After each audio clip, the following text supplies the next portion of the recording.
Hello मेरे प्यारे दोस्तों, आज मैं आपके सामने एक न्यू स्टोरी लेके आई।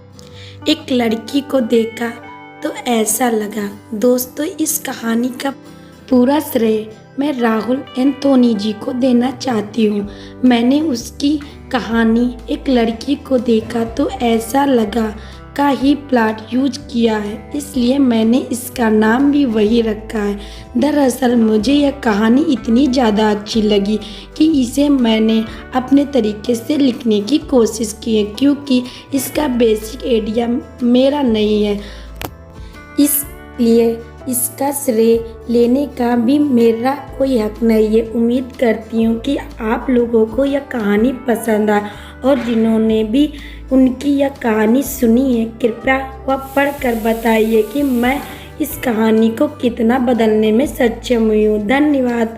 अब कहानी को हम स्टार्ट करते हैं। Delhi Mysore to Delhi flight. एक लगभग 25 साल की लड़की सीट पर सर रखकर सो रही थी। आंखें बंद करके वह अतीत के गलियारों में घूम रही थी। दिल्ली के सिटी हॉस्पिटल में एक डॉक्टर एक लड़की को कह रही थी कि दिव्या, तुम माँ बनने वाली हो। ये सुनते ही उसकी कतई आंखें हैरानी से फैल।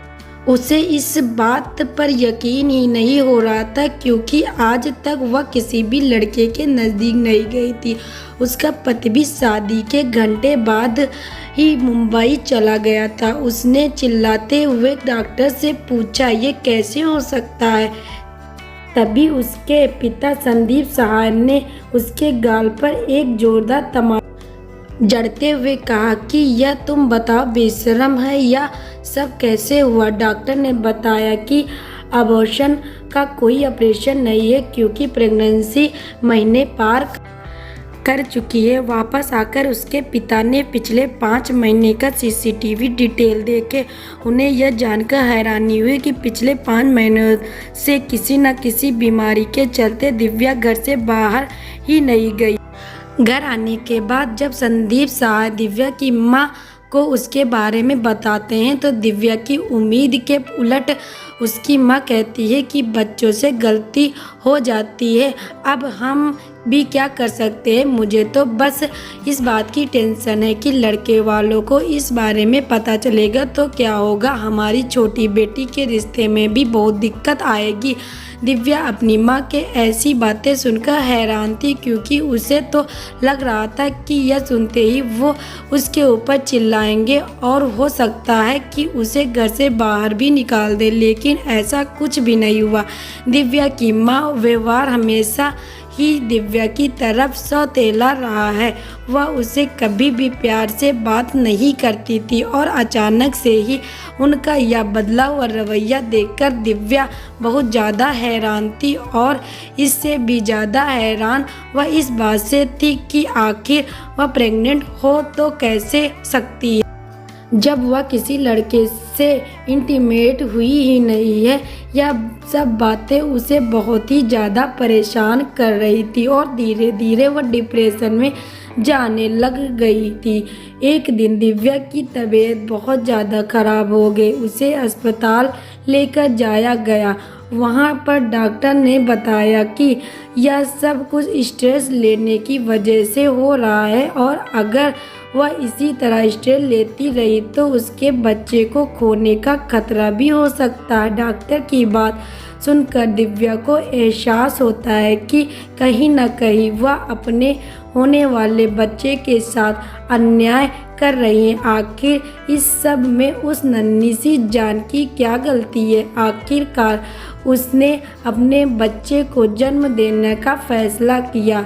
जब उसकी प्रेगनेंसी का 8वां महीना चल रहा था, वह अपने आने वाले बच्चे के बारे में सोचकर बहुत खुश थी। उसने लोगों से मिलना जुलना बिल्कुल बंद कर दिया था। वह सिर्फ अपने बच्चे के बारे में सोच रही थी। अचानक एक दिन वह पाइप से पौधों में पानी दे रही थी। तभी उसे उसके पिता बताते हैं कि आकाश आने वाला है। यह सुनते ही वह बुरी तरह से घबरा जाती है।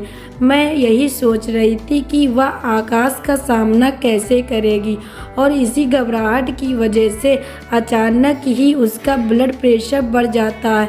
वह दिव्या को बिल्कुल नहीं पसंद करता था। हालांकि दिव्या का फेस बहुत ही सुंदर था, उसकी कथई आंखें बहुत प्यारी थी, लेकिन उसके बढ़े हुए वजन के कारण कोई भी उसकी सुंदरता और मासूमियत पर ध्यान नहीं देता था। आकाश मलिक ने यह शादी अपने घर वालों के दबाव में की थी, इसलिए वह शादी के तुरंत बाद ही मुंबई चला गया। यह सब सोचते सोचते घबराहट के मारे वह बेहोश हो और पेट के बल गिर गई। उसकी ब्लीडिंग शुरू हो गई।